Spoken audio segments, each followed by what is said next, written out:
اللہ تعالیٰ نے ہر قوم میں ان کی ہدایت کے لیے نبی اور رسول بھیجے تاکہ وہ اپنے رب کو پہچانے اور سیدھی راہ اختیار کریں۔ انہی ہستیوں میں سے ایک ہے حضرت یونس علیہ السلام، جنہیں زوال نون یعنی مچھلی والے بھی کہا جاتا ہے۔ قرآن کریم میں ان کا ذکر کئی مقامات پر آیا ہے۔ تو آج ہم حضرت یونس علیہ السلام کی پوری کہانی بیان کریں گے کہ کیوں اللہ تعالیٰ نے حضرت یونس علیہ السلام کو مچھلی کے پیٹ میں ڈالا۔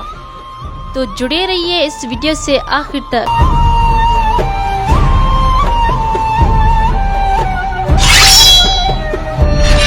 حضرت یونس علیہ السلام حضرت یعقوب علیہ السلام کی نسل سے تھے اور بنی اسرائیل کے نبی تھے۔ حضرت یونس علیہ السلام کو اللہ تعالیٰ نے موجود عراق کے علاقے نینوی کی طرف مبعوث فرمایا۔ نینوے اس وقت ایک عظیم شہر تھا جو دریائے دجلہ کے کنارے آباد تھا اور وہاں ہزاروں لوگ رہا کرتے تھے۔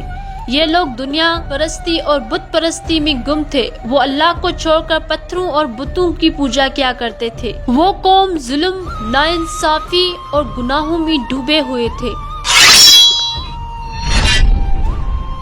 اللہ تعالیٰ نے حضرت یونس علیہ السلام کو حکم دیا کہ وہ اپنی قوم کو توحید اور ایمان کی طرف بلائیں۔ حضرت یونس علیہ السلام نے نہایت صبر اور ہمت کے ساتھ اپنی قوم کو اللہ کی عبادت کی دعوت دی۔ حضرت یونس علیہ السلام دن رات نرم لہجے اور سخت انداز میں اپنی قوم کو سمجھاتے رہے۔ اے میری قوم، اللہ ایک ہے، اس کو پکارو، اس سے ڈرو۔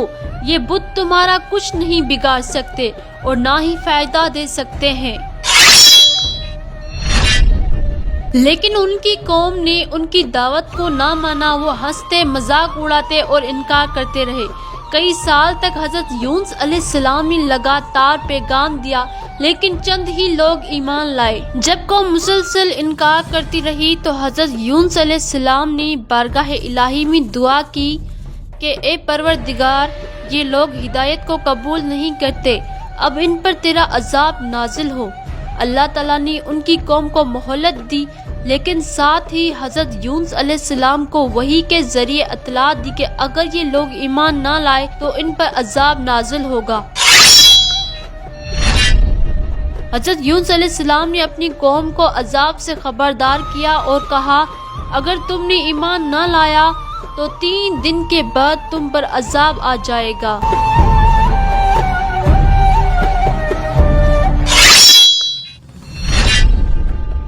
جب عذاب کی نشانی ظاہر ہوئی، آسمان پر سیاہ بادل چھا گئے، آندھی اور طوفان کی کیفیت پیدا ہوئی تو اس قوم کو یقین ہو گیا کہ واقعی عذاب آنے والا ہے۔ وہ قوم حضرت نوح علیہ السلام اور حضرت لوط علیہ السلام کی قوم کے عذاب کے بارے میں خبردار تھے اور اس قوم کو یقین آ گیا کہ جو حضرت یونس علیہ السلام کہہ رہے تھے وہ سب سچ تھا۔ وہ سب خوف زدہ ہو گئے۔ پھر وہ سب اپنے گھروں سے نکلے، مرد، عورتیں، بچے سب میدان میں جمع ہو گئے۔ سب رو رو کر اللہ سے معافی مانگنے لگے اور سچی دل سے توبہ کرنے لگے۔ وہ قوم 3 دن تک روتی رہی اور اللہ سے معافی مانگتی رہی اور اللہ تعالیٰ نے اس قوم کی توبہ قبول کر لی۔ قرآن پاک میں ایک آیت ہے، تو کیوں نہ کوئی بستی ایمان لائی جس کا ایمان اسے فائدہ دیتا ہو؟ وہ یونس کی قوم ہے۔ جب وہ ایمان لائے تو ہم نے ان سے دنیا کی رسوائی کا عذاب ہٹا دیا اور ایک وقت تک انہیں فائدہ پہنچایا۔ یوں حضرت یونس علیہ السلام کی قوم نے توبہ کی اور اللہ تعالیٰ نے ان کے اوپر سے عذاب ہٹا دیا۔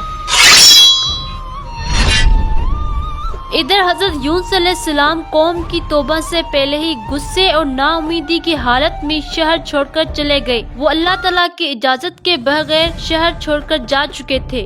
حضرت یونس علیہ السلام یہ سمجھے اب اللہ کا عذاب ضرور آئے گا اور یہ لوگ تباہ ہو جائیں گے، لیکن اللہ کا ارادہ کچھ اور ہی تھا۔